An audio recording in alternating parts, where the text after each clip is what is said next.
Hello, everyone. Welcome to this week's episode of To The Point podcast. I'm Rachael Lyon, here with my co-host, John Knepher. Hi, John. Hi, Rachael. So what have you got going this weekend in San Diego in your perfectly amazing life and weather environment? You know, just hanging out. Probably go for a couple hikes up in the mountains. That's about it. Wow, so jealous. So jealous. I love it. One of these days I'm going to make it out there and I'll go hiking with you. Absolutely. In Houston, we really don't have a lot of mountains to climb. So without further ado, I do want to jump into this week's awesome guest. We have John Cohen, the Executive Director of the Program for Countering Hybrid Threats at the Center for Internet Security, joining us. In this role, he collaborates with law enforcement, mental health, and civil society groups nationwide to address the effects of social media and online platforms on crime, violence, and public safety. He has more than 40 years of experience in law enforcement, counterintelligence, and homeland security. I think this is going to be a fun conversation, John, today. Welcome. It's great to be with both of you. I think it'll be fun and a little scary, quite frankly. So. That's the wonderful world of cyber, isn't it? That's right. That's right. So, John, thanks for joining us. Maybe you could kick it off with telling us a little bit about what multidimensional threats are and how those complicate the traditional approaches to cybersecurity and organizational resilience. Sure, happy to. So the term multidimensional threat is really a term of art that has emerged over the last year or so.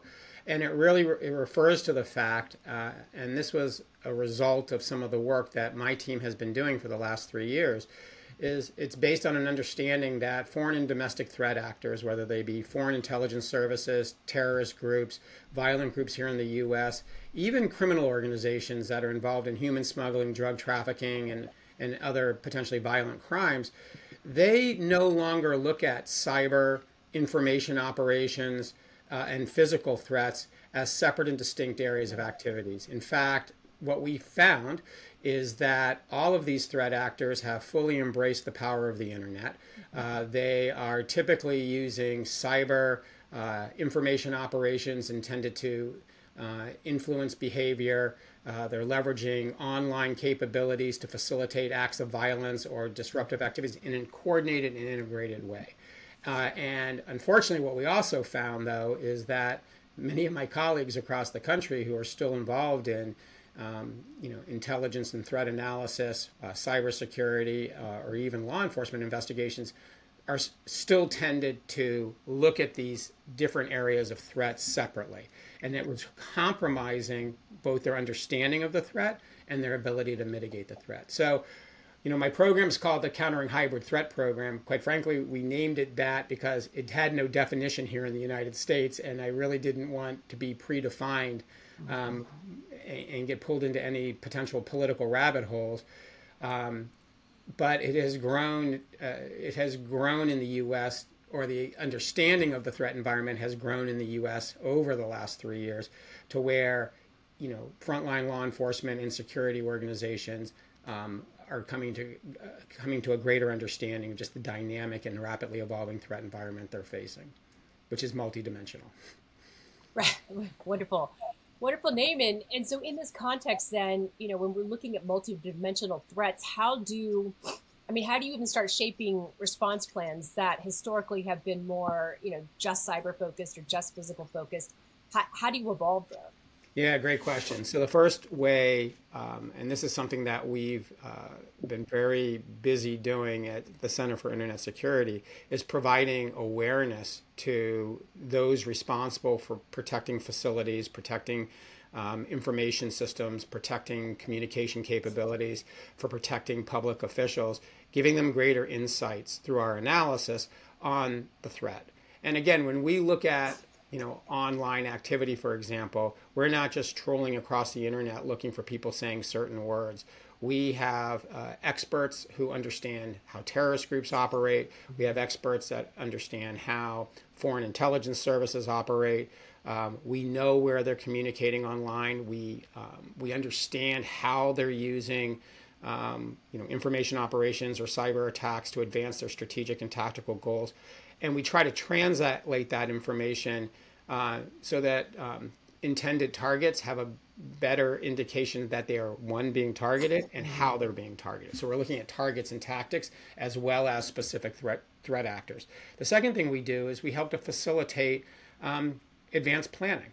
In the lead up to the 2024 election, we not only provided law enforcement, election officials, emergency managers, chiefs, information security officers, a comprehensive assessment of the types of threat-related activity they would see. But then at a local level, we sat down with those same local officials and we walked through the threat scenarios, and then they walked through, in advance how to respond to it.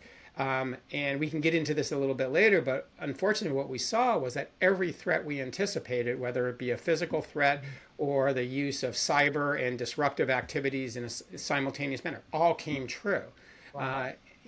One example is on election day itself, we had 100 locations targeted by an entity abroad in a coordinated effort to disrupt voting in 100 different polling sites. But there was no major disruptions, and the reason was because people were prepared and local governments were prepared. And I will tell you one just funny thing for me was I'm helping to facilitate one of these roundtables. We have a police chief, a fire chief, the CISO, we have the emergency manager, we have the election lead for a county in Texas. And at one point I found myself in this discussion where they were talking about unified incident command and how you would incorporate the cybersecurity team into the command center, the operations center, and the location, because they were preparing for a threat scenario that included a physical attack and a denial of service attack directed at the communication nodes that the city relied upon to facilitate emergency responses. So I found myself actually stopping the tabletop saying, look, I know a lot of you, and I know that we've been talking about unified incident command, in earnest after September 11th. I've never sat here in a conversation like this and seeing people get so excited to incorporate the cybersecurity folks into this type of scenario planning. That's exciting, and it sounds like that was quite successful. Where do you think we stand, though, overall on preparedness for these kinds of unified and multidimensional attacks? And if we're not prepared, do you think regulations will be coming along to kind of force that preparedness? Yeah, that's a really interesting question. I think we are better prepared today primarily because state and locals are better prepared. And what I've seen, and this, I take no pleasure in saying this, I went back into government in January of 2021. Against the wishes of my wife, I will add, who literally gave me 1 year to go back into government because, her position was I had done my time and it was time for somebody else to do it. But I was so concerned about the threat, and I was so concerned about how the threat was evolving. But what I found is that at the federal level, they just were not prepared during the last administration to take on this evolving threat because it really forced people out of their comfort zones. Mm-hmm. The flip side of that was that state and locals were willing to take it on because they were seeing the impact of the threat in their local communities. I mean, in the area of information operations where foreign intelligence services, such as those associated with Russia, would put content online, what we found is that they shifted to trying to impact local conditions through these information operations. So by working with groups like major city chiefs and major county sheriffs and the National Sheriff's Association and the National Fusion Center Association, working with Homeland Security officials from state governments across the country, we not only were able to build greater awareness amongst that area of government, but also the types of planning to be better prepared. So I think I'm pessimistic about a lot of things. I think the threat environment is not getting any better. In fact, in many ways, it's getting more dangerous and more dynamic. But I'm somewhat optimistic that the state and local governments around the country and the private sector are beginning to step up, even as there are questions about where the federal government will be in this space over the next several years. That's fantastic to hear because, historically, years ago, the state and local that was always kind of lagging behind and always struggling with budget and, all the other things that come with operating in those domains. So it's wonderful to hear the interest and how they're moving that forward because they have to. I mean, they're targeted so much now. We've seen that over the last few years that they become the more vulnerable targets that have significantly high impact too. Yeah, absolutely. I mean, one of the things our assessment relating to the 2024 election showed is that we were seeing increased levels of threat being directed at state and local officials, not just election officials, but law enforcement officials and other elected officials. We were seeing increased levels of cyber activity. We've all heard about the ransomware attacks that were taking out some county systems for weeks. But what was also interesting is that we were seeing increased use of denial of service attacks directed at 911 centers, websites operated or social media accounts operated by state or local governments that they use to communicate with the public. We were seeing an increase in information operations intended to undermine confidence in state and local government entities, not just the election sector, but also other parts, because what the adversaries wanted is that when they were engaged in these activities, they didn't want people to trust what was coming out of the mouths of government. And then we saw a dramatic increase in the use of disruptive events, whether they were demonstrations organized and facilitated by people abroad, or bomb threats that originated from overseas that were intended to disrupt government operations. And then, as I mentioned earlier, during the election, the conduct of the election. And, there are a couple of things. Sometimes when I talk to people who have worked in cybersecurity for long periods of time, and I mention denial of service attacks, they'll say, that's not really a serious cyber attack, right? It's irritating and it disrupts maybe the conduct of a call center. But when we're looking at serious cyber attacks, that's not, something that, we consider to be all that serious.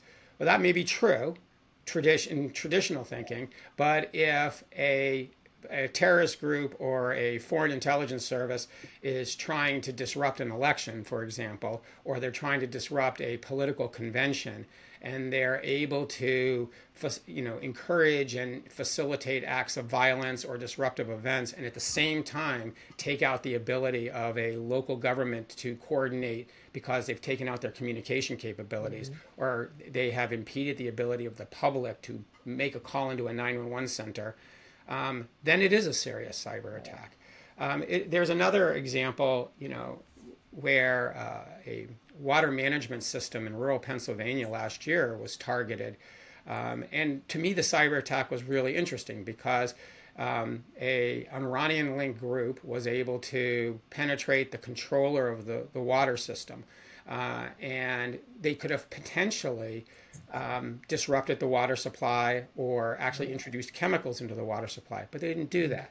What they did was they posted anti-Israeli, pro-Hamas symbology on the monitors of that water management system. And again, the initial response was, well, okay, this wasn't serious. There's no poison put into the drinking water.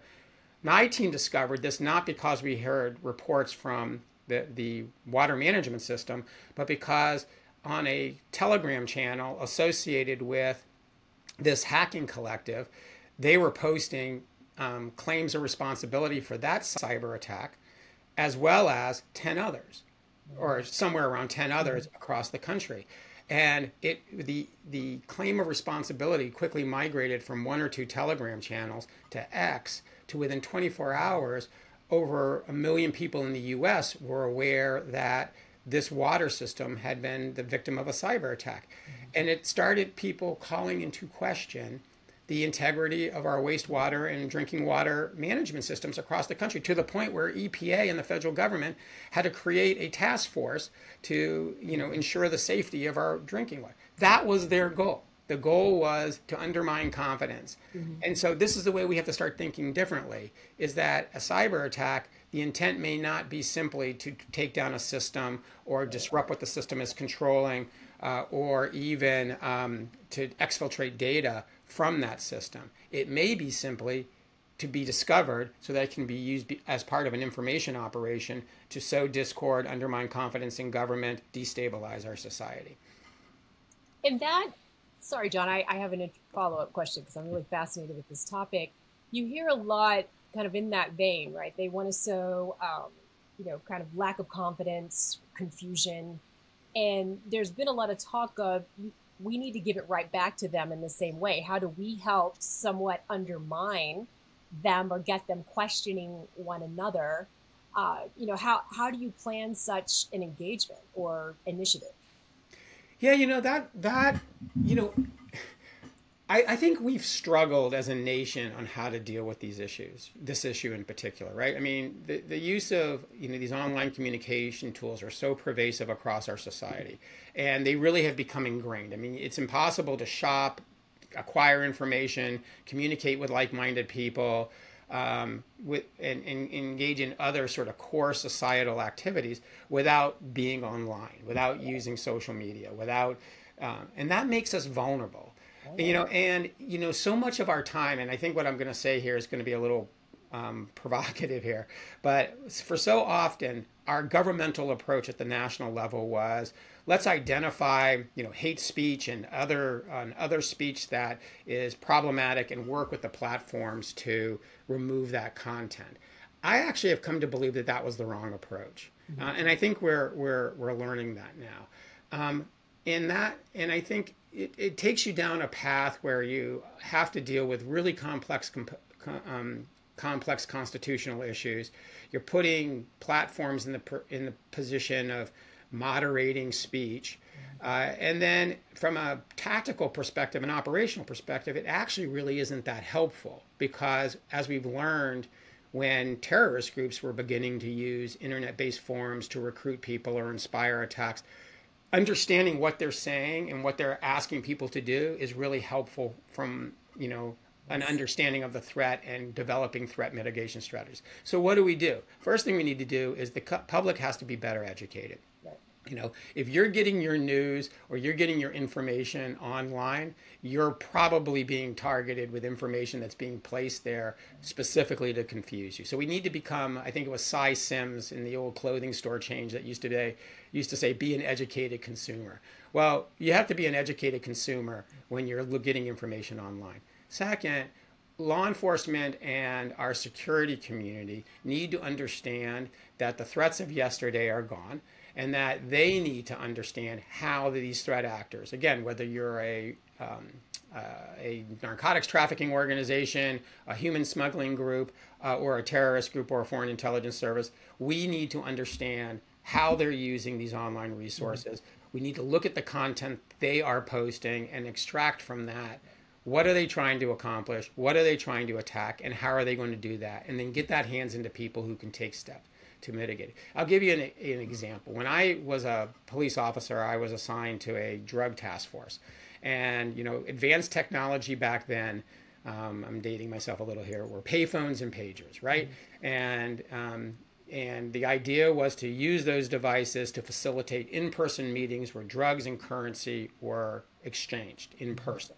Today, it's, retail transactions and wholesale transactions are increasingly taking place on the dark web. The currency of choice is cryptocurrency. Instead of using trans shippers who have been recruited, trained, and who are considered trusted, trafficking organizations are recruiting one-time trans shippers through the use of dating apps and other social media platforms. And they're also shipping for retail sales. They're using commercial shipping. So my point here is that if you continue to plan and train your enforcement personnel to use payphone pagers and do in-person meetings, you're going to miss a lot of very dangerous criminal activity. So what we really need to do is fully embrace, just the same way the bad guys have, embrace the fact that the internet is become a part of the tactical toolbox of these threat actors, and we need to adapt our investigative and threat mitigation activities accordingly. And we need to talk to each other. I mean, just like we learned after September 11th that stovepipes get people killed, well, if your cyber security team is not talking to your law enforcement folks or your other folks that are responsible for physical security activities, then you're going to miss things. Agreed. So moving from that, like how does the Center of National Security's framework for action kind of help support these activities and bringing these groups together? So we released the framework. We worked very closely over about a 1.5-year period to better understand the threats. So the first thing we tried to accomplish through the framework was to be sort of an educator, right? So that members of Congress, state and local officials, those working at federal organizations such as Department of Homeland Security, FBI, Justice Department, would be able to benefit from the story we could tell about how the threat environment has evolved. We also provided some specific recommendations of what the nation should do to be better prepared to deal with this. And then we at CIS, we took a step back and said, okay, so what are the things that are appropriate for us to do? And it's really we've really focused primarily on 2 areas of activity. First, we've continued our analysis. I now have about close to 20 analysts, full and part-time analysts, who are working day to day to identify threat-related trends and specific threat-related information. So on any given day, we may be sending out to law enforcement 3 or 4 advisories on different threats that are materializing or separate incidents. There was a shooting yesterday at Florida State University. My team was involved in identifying online information that provided insights regarding that suspect and providing that in essentially real time to law enforcement officials around the country. That's something we do every day. We also, have recently released in-depth analysis on Dynet and Darkstorm hacking collectives. We have looked at threats to the judiciary. We've looked at threats to law enforcement based on current activities. So a lot of our focus continues to be on the analysis part of this, the threat analysis. We've also, through something we call the Secure Cyber Cities program, are beginning to work specifically with jurisdictions to help them organize themselves to deal with these types of activities. Stanford, Connecticut, and Huntsville, Alabama are 2 of our pilot sites, and we're looking to expand that program. But there's other areas where we have not sort of taken a lead because it falls outside of the traditional and evolving role of the Center for Internet Security, and that's building community resilience to the violence that so often is being inspired by the consumption of online content. So those are activities that we're hoping to encourage others to sort of step up and focus on because it's such a vital part of this. But we've really focused on continuing threat analysis and getting that information into the hands of people who are responsible for protecting systems, facilities, and people, and helping local jurisdictions organize themselves to be more resilient to and better able to deal with these types of incidents.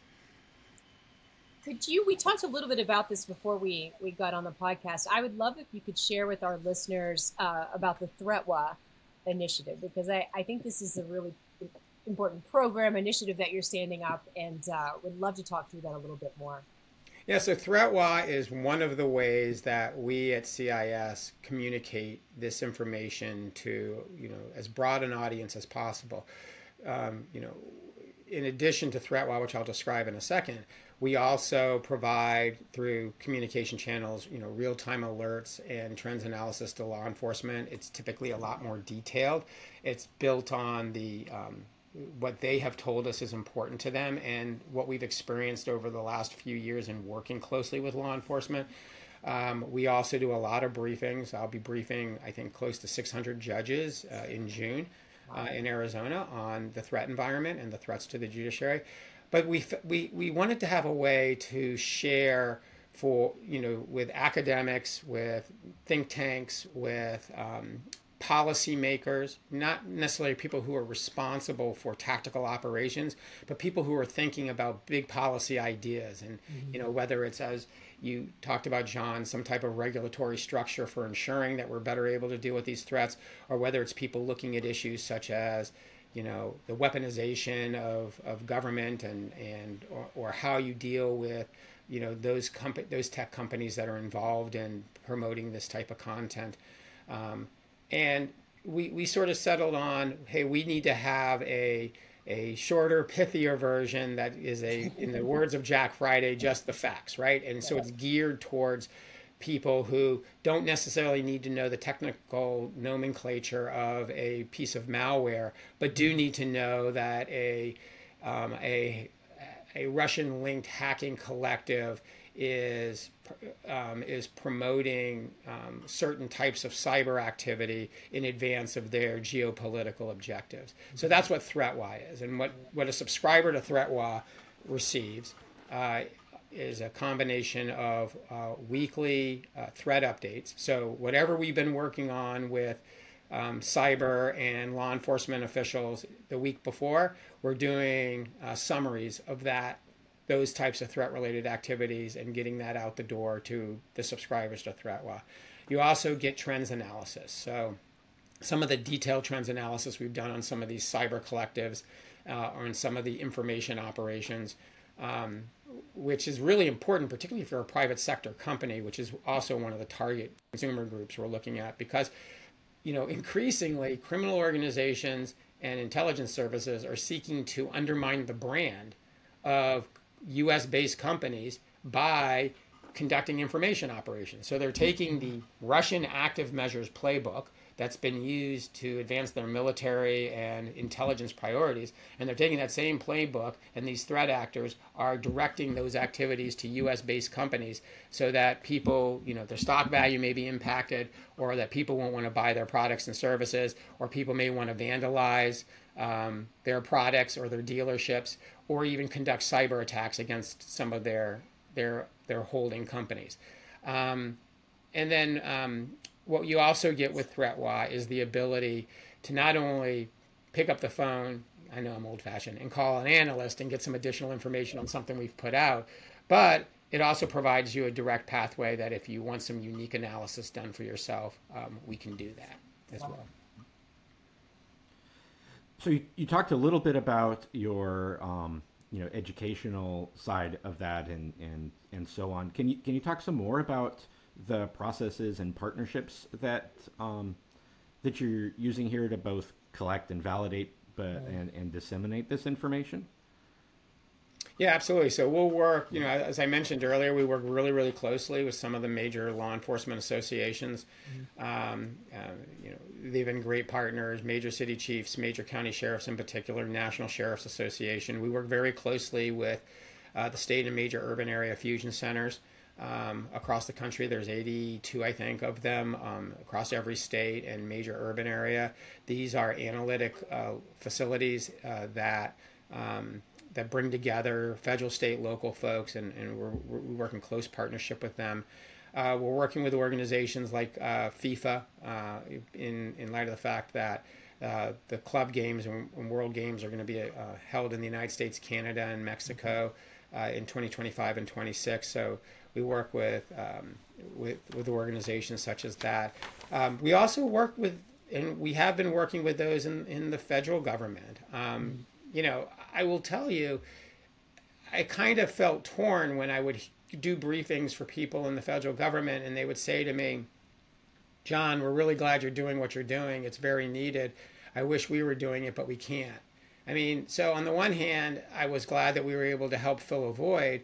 On the other hand, I couldn't help but think to myself, why the heck do I have to do this?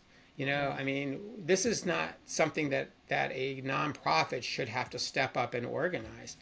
And I think just organically, because of some of the work that was done by CIS over the years and the objectivity and the trust that it has developed with key organizations, it just organically became the place where a lot of this work was and could and be done and be received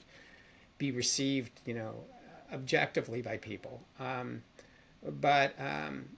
So those are some of the communities that we work with. We worked with some of the other ISACs. I know, from time to time we'll work with folks from the financial services ISAC, from the water ISAC, the faith-based ISAC, because a lot of our analysis was focused on threats to faith-based communities across the country.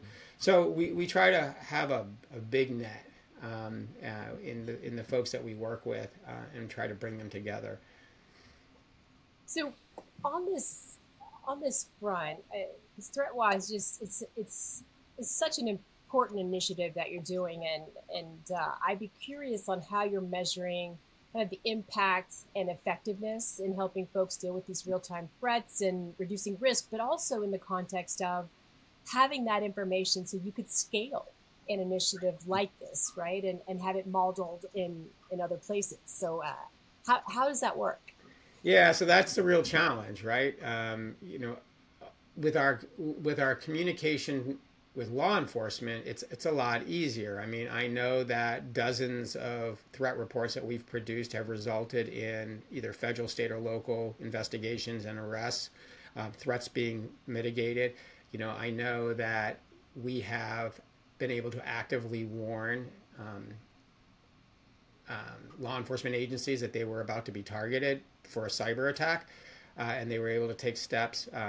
I know that some of our real-time threat reporting has allowed jurisdictions to block incoming cyber attacks because we were able to get information to them and allowed them to adjust their security posture.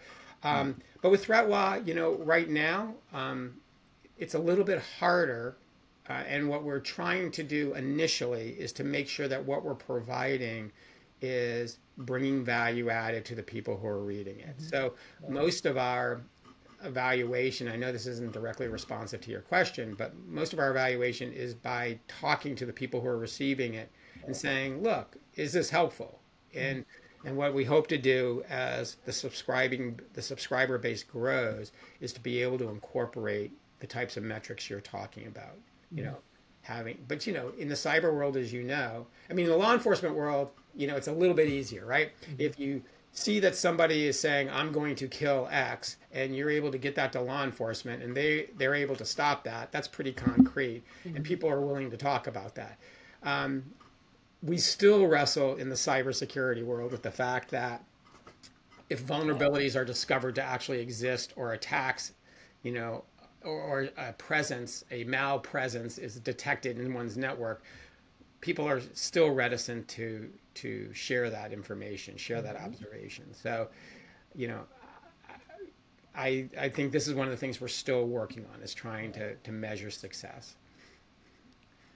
So you gave us a couple little examples earlier, but are there any more recent discoveries that you've made that you're able to talk about and share with us? I think it's just fascinating to get the kind of real, tangible what's going on out there, kind of like our own little crime drama here. So. No, I'll tell you one of my favorite stories, quite frankly, because it was like, okay, this is interesting. We were tracking the online activities of a specific Iranian-linked hacking collective. And what we found is that initially they were claiming that they had taken down a major city police department's website through a cyber attack. And we were able to reach out to that department and find that actually the claim of attribution or the claim of responsibility was valid. But then what they started doing on that forum, where they were bragging about what they were able to do and how that this website was still down and people were validating that, they started saying, okay, so where should we attack next? And what they were organizing around were the pro-Palestinian protests that were taking place in cities across the country at the time. So they began, in a sense, crowdsourcing, if this is the right use of that word, crowdsourcing nominations for who they should attack. And then we would see initially that someone would say, okay, well now we think the votes are in and you're suggesting we go after this city. And then they would begin their cyber attack. So we were able to track that and get information into cities. I just thought it was actually really interesting. And what it demonstrated to me is that for far too long, when we think about cyber threat intelligence, we think about the highly technical data that we can share regarding, the construct of a piece of malware or the other technical technique that's being used to penetrate a network, to exfiltrate information, critically important information.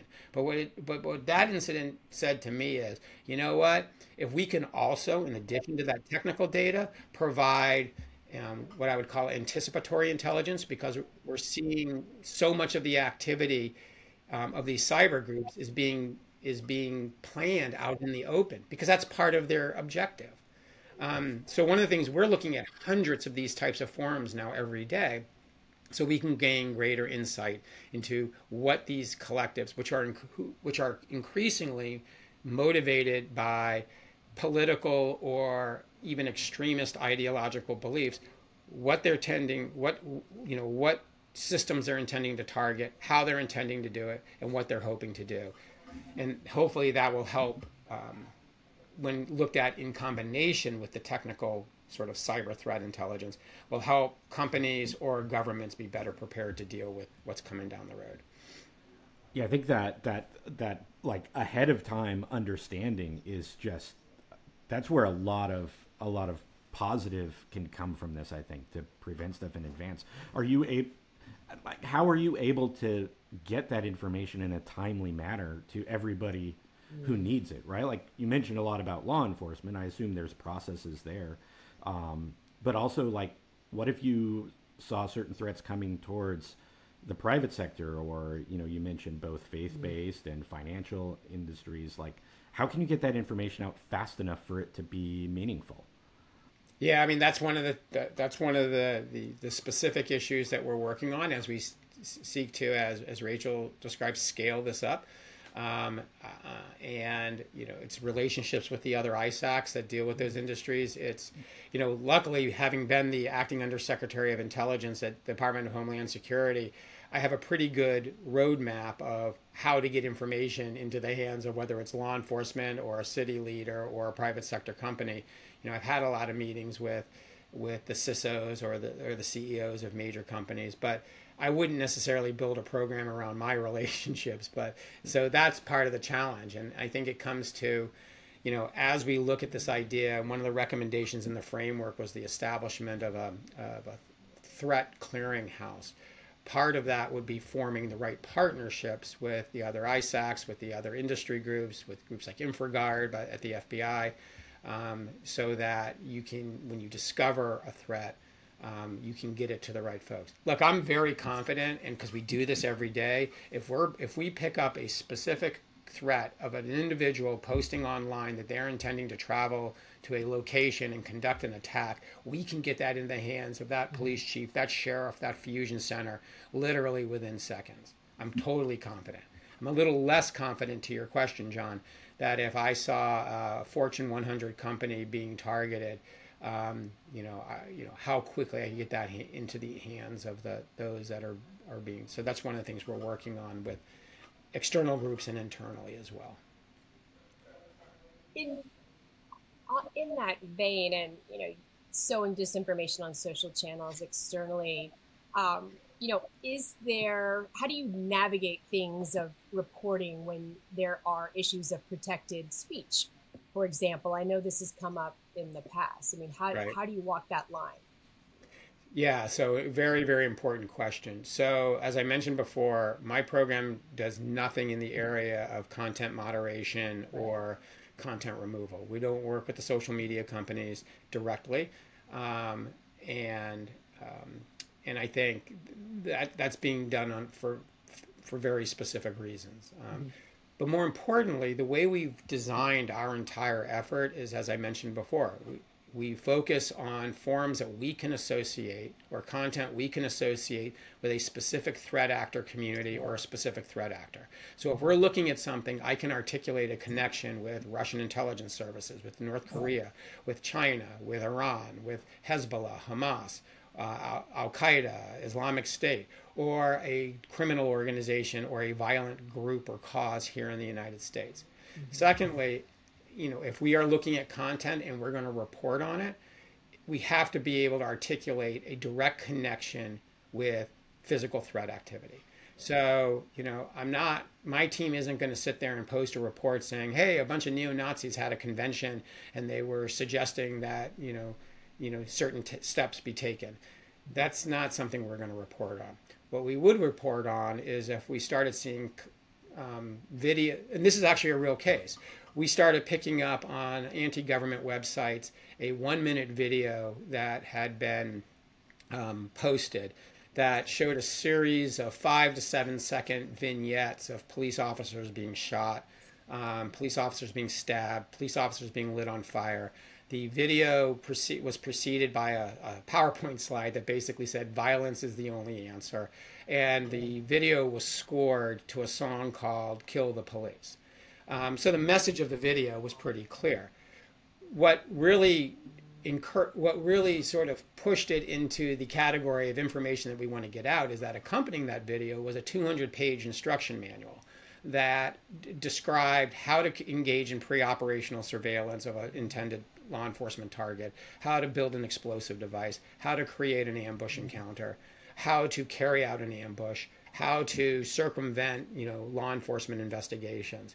And so when we produced our product, we not only talked about the potential threat directed at law as a result of these, also described the types of tactics and techniques that an attacker would use. So we have stayed very focused on that driving our content. So, again, if we're talking about Russian efforts to disrupt the election through the posting of online content, we're going to focus primarily on online content such as that which we did see during the election, where they were using AI-generated video depicting, allegedly votes being destroyed in a polling site, and then accompanied that by saying you cannot trust your local election. It's time to rise up and use violence. And again, in providing that content to local officials, it was within the context of saying you need to be prepared to counteract this type of content, not, hey, we're going to remove this content from being online. And what we actually saw during this past election is there were several events in Georgia, Michigan, Pennsylvania, where that type of AI-generated video content was introduced into the ecosystem, was amplified by foreign threat actors, was accompanied by messages calling into question any results of the election. But very quickly, state and local officials were able to counteract that narrative and say, no, this isn't real, this isn't happening. This is part of an information operation by a foreign government trying to disrupt our election. So focus on threat actors, focus on real threats, don't get into content moderation and content removal. And as strongly as people may disagree with hate speech and other views that are expressed online, as fearful as it may make people, and as much as there needs to be a societal discussion on how we're going to deal with that, that's not what we're dealing with. Because, as you pointed out, you can promote that type of speech and you're protected by the Constitution in doing it. What you're not protected is to engage in criminal or violent activity in furtherance of that speech. I often say this when I'm talking to law enforcement. It's not the job of law enforcement to police thought. It is the job of law enforcement to prevent criminal activity and acts of violence that may be motivated by extremist views or even political beliefs. It's the violent activity, it's the criminal activity that they should be focusing on, not simply, trying to manage the content that's being promoted online. Yeah, wow. Those are some pretty scary scenarios that you've pointed out. And I think that goes to kind of the next little area here we wanted to talk about, right? Like that's obviously a mechanism for sending out instructions and maybe even recruitment almost.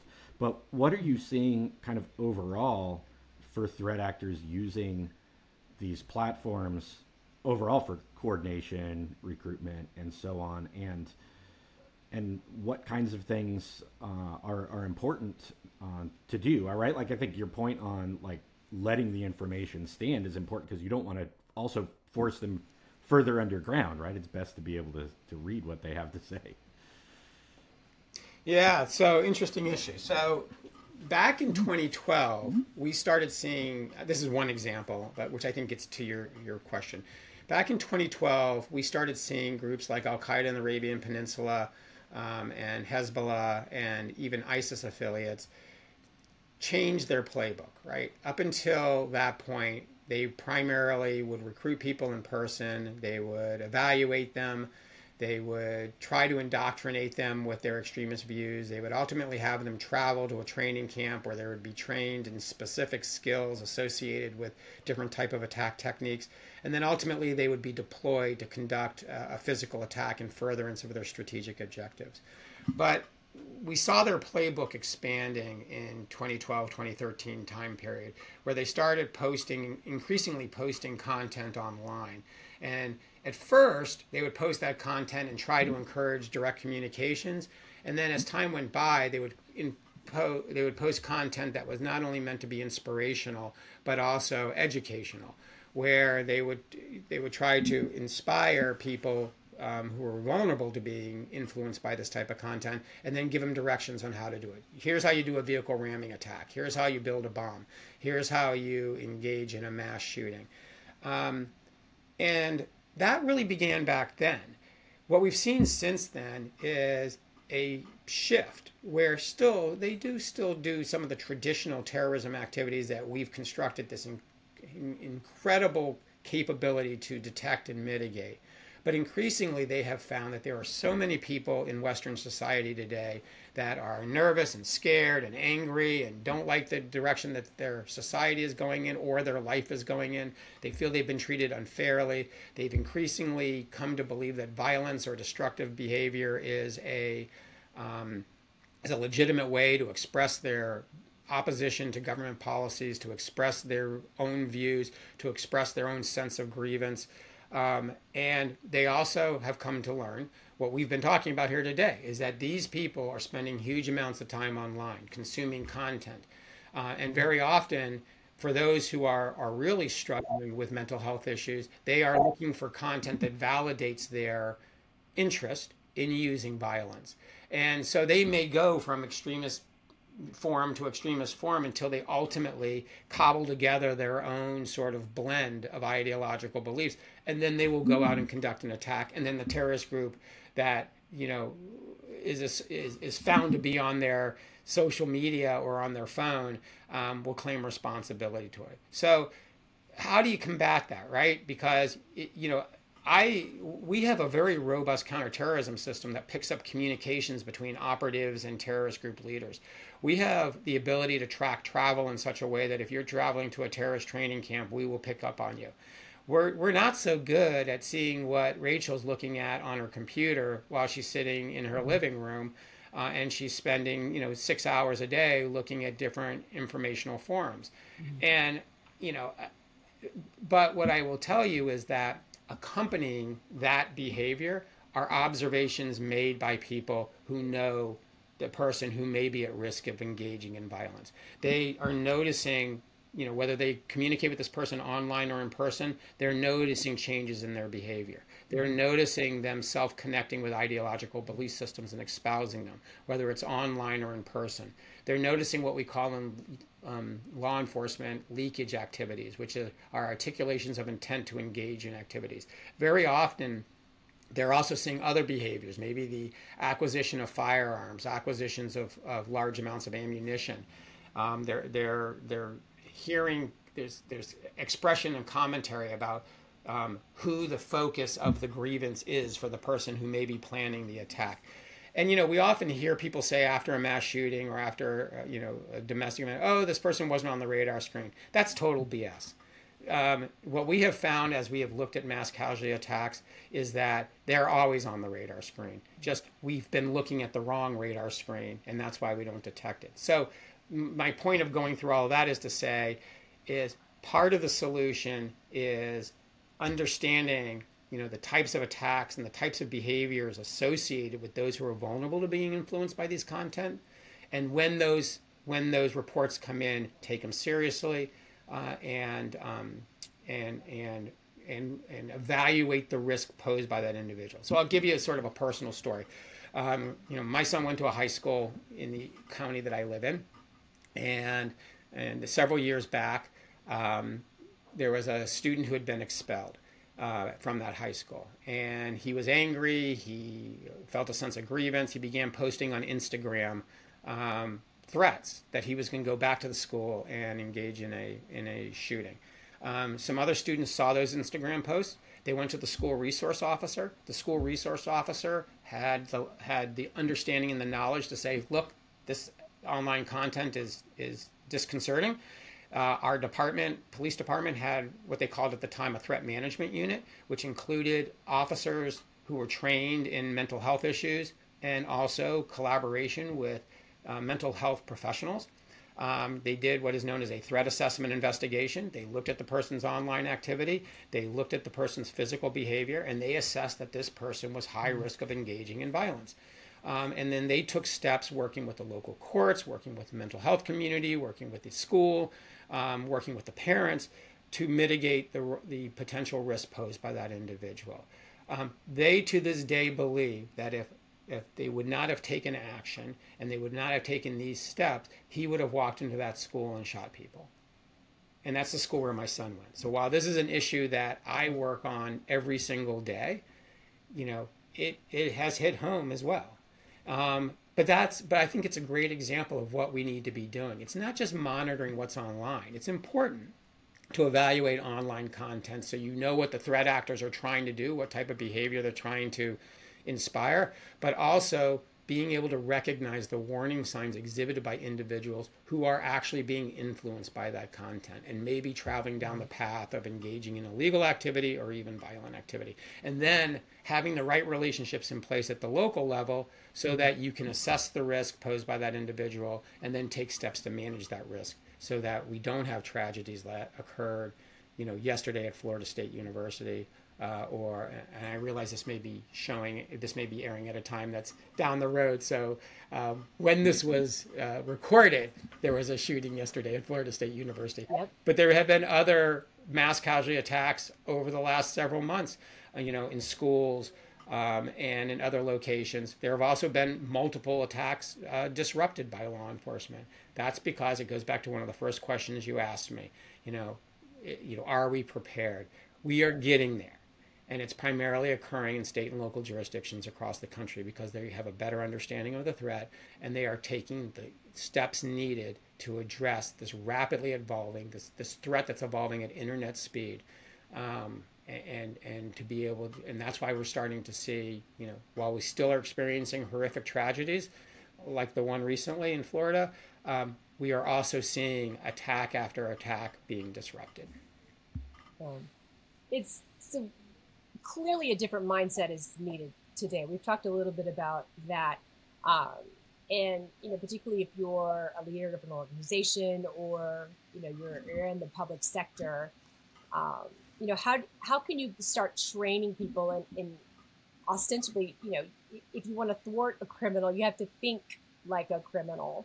So much of cybersecurity are defensive, tactics, but, do we see an escalation of more offensive strategies here that people need to start thinking about? Or, how do we get people in the mindset of, this is how we need to be thinking about these in order to get ahead of the threat? It's awareness and understanding. I mean, look, there's a lot of areas where politics are valuable, right? The exchange of ideas in this country is an important aspect and fundamental to how this country has evolved and survived and addressed major problems that have confronted it. Where we shouldn't have politics is when it comes to having an accurate, objective understanding of the threat environment. Mm-hmm. And I think, if we look away from Washington for a little while and look at what's going on in the state and local communities, I think that's where that objective conversation is taking place. Mm-hmm.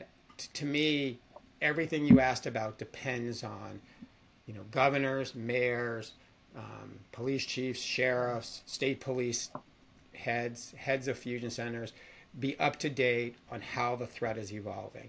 And not be constrained because they continue to operate in the operational stovepipes or using the operational definitions that apply to past threats. So I'll give you an example.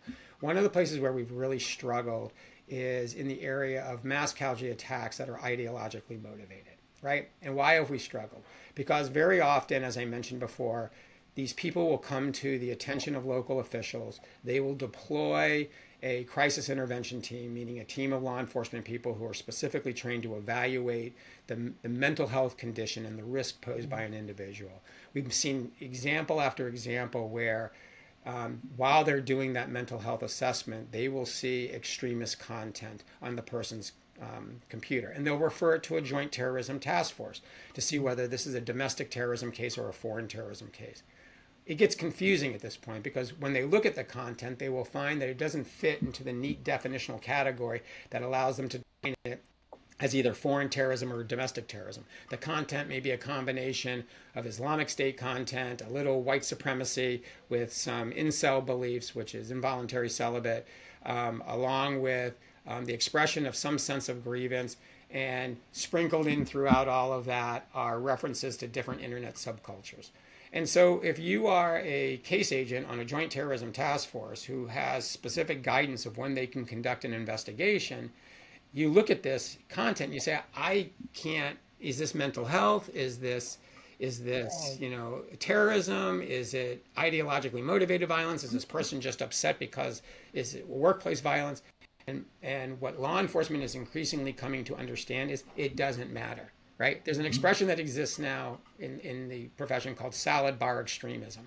And that just basically means that people who are using ideological beliefs as the validation for engaging in violence will actually combine elements of different ideologies in order to find the justification that they need to go out and conduct a school shooting or a workplace shooting. And so we've got to factor that in. And the only way that you can adapt your investigative techniques is by actually understanding how the threat is evolving. If you still look at narcotics trafficking or even terrorism the way we did, in the months that followed 9/11, you're going to miss a lot of warning signs. And we have missed warning signs. There are a number of shootings that have taken place after an individual was evaluated mental health wise, after they were looked at preliminarily by a JTTF that could not make the connection with the traditional definition of terrorism. And they went on to other things only to have the person go out and commit a mass shooting.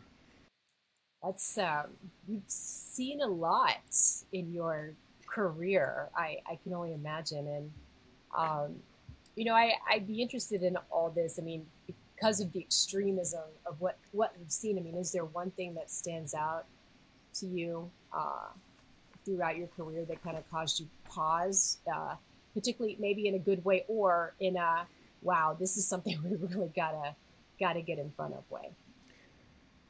Yeah, there's a couple things. Now I'll really get myself in trouble. I think what has given me real pause is that we are seeing a codependency almost between the content that's being promoted by threat actors for illegal purposes and the mimicking of that content for, in an effort to generate ratings if you're on TV or even to mobilize a political base. I think the reason why Russia, China, Iran, North Korea, and terrorist groups use information operations to conduct criminal or threat-related activities is because they work, right? Whereas a society vulnerable to being influenced by this content, and they promote content in a very thoughtful and carefully planned way that allows them to achieve their objectives. But those playbooks also work for non-threat related purposes. And so what worries me is when I see language being promoted on a pro-Al-Qaeda and accelerationist anti-government forum, and then I'm hearing those same words as part of our political discourse, there's an amplifying effect, and that troubles me greatly. What gives me encouragement however, is that we're beginning to understand this, right? We definitely need to have a discussion as a society on where we want to be as a society as it relates to, you know, the social political narratives that are being used successfully by many. But at the same time, law enforcement has to have a clear understanding of how these activities, you know, come together to enhance the threat environment we're dealing with, and then be prepared to take that into account as they're proactively trying to prevent attacks. You know, when I see media figures using the same words that were contained in manifestos or documents posted by individuals who conducted the Christchurch shooting in New Zealand, the shootings at synagogues in San Diego and Pittsburgh, and shooting at a Walmart store in El Paso, you know, that's troubling to me. It doesn't mean it's the intent of those media figures to inspire violence, but their use of that language, you know, has an impact on the threat environment all the same. And we've got to, as a society, need to figure out how we're going to deal with it. Quite frankly, that's not my job. My job is to understand the threat environment and make sure law enforcement has the tools so that they can prevent those types of mass shootings, whether they're targeting a synagogue, people in a synagogue or a church, or in a Walmart store, or who are targeted because of their gender identity, ethnicity, or the fact that they work in government. Wow, it's a big challenge. You know, it's how can we even, where do you even start to try to, when it's a societal challenge like that and so broad and sweeping? I mean, how do you start to try to course correct, or is this the trains running off the track? And so then it really is just, we need to raise awareness and educate and get people to ask more questions, or maybe pay better attention, or you know, and how do you do that on a global level? Like we're doing right now.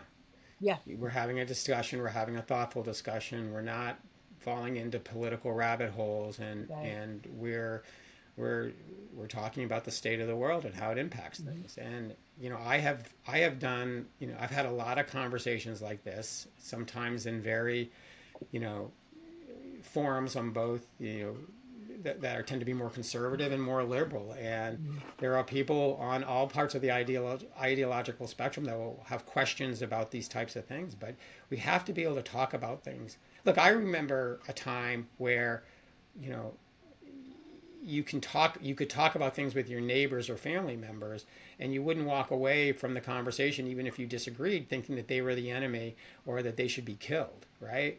Unfortunately, we're at a place right now in our society where discussing even basic issues turns into a confrontational discussion where the objective of one is to shut down the communication of the other. So I think the more that we can have conversations like this, and the more we can move away, you know, I never thought I would say, you know, that I actually agree with Jim Jordan's approach. We need to move away from this idea that it's the role of government to remove content from online platforms, right? I have come to learn that that view is absolutely right. The government should not be doing that. But that doesn't mean that we ignore the criminal and threat-related activities that are being inspired, informed, and facilitated every single day across this country by threat actors who are using these tools and increasingly using advanced computing in order to achieve objectives that are intended to undermine the stability of the United States, to inspire violence, to have people distrust their government, and to disrupt our alliances with our key allies across the globe. So we have to be able to do both. And we can only do both when we have conversations like we are today, where you guys are pulling out the information and we're discussing the information in a way that I hope will resonate with people that will listen to it. I think it will. This is an important topic. Yeah, we could talk about this for hours. I do want to be mindful of time, but as John knows, I love to always have a personal question, an origin story. question. And, I think the path to cyber is always an interesting one. For many, it's not a direct path. And I would be interested in kind of your journey to cyber. You've been in law enforcement and cybersecurity and homeland security and all these things that you've done. And the connections are kind of amazing. They seem incredibly important today. But, was that planned or how did you get here? No, it wasn't planned at all. I mean, most of my career has focused on understanding and either through investigations or arresting people or running major national programs or international operations have been focused on combating criminal organizations and terrorist groups and foreign intelligence services. I got to cyber because they went to cyber. I started learning about content that was being promoted online when I started studying mass casualty attacks and trying to better understand, was there a way that we could mitigate or reduce the risk of those types of attacks. And it took me into the online environment. And because it's become inextricably interlinked with the physical environment, it's the same with cyber. My road to cyber wasn't because I'm a technologist. My daughter is, but I'm not. I'm the opposite, right? I basically need her to help me with my phone. But what I do understand are the operations of threat actors, and my 40-year journey has focused on counteracting their activities. And today you can't look at terrorist groups or foreign intelligence services or criminal organizations and not understand how they're using cyber attacks in a cohesive and multidimensional way to achieve their operational objectives. So that's really my road to cyber. There's a phrase that I use a lot. It came from a professor at Rutgers University named Jeffrey Lane, and I was on a panel with him, and he said something that really began my active journey into this. He said, we used to think of the digital street and the physical street as two separate and distinct environments. Today, that is not the case. The digital and physical streets are intertwined. And he's right. And while I sort of always have considered myself to be a person who focused on physical world operations, intended to protect our communities or protect our nation from violence and criminal activity, I have been pulled into the digital street as well, because that's where a lot of these operational activities are taking place. Yeah. Wow. So I know we're at time, and John, thank you so much for this insightful and important conversation and the great work that you're doing. We need more of you out there, 100%. And to all of our listeners, thank you again for joining us this week. And, you have any questions, feel free to look up John or ThreatWire, the Center for Internet Security, because they are doing such important work and have amazing resources. So until next time, everybody, stay safe.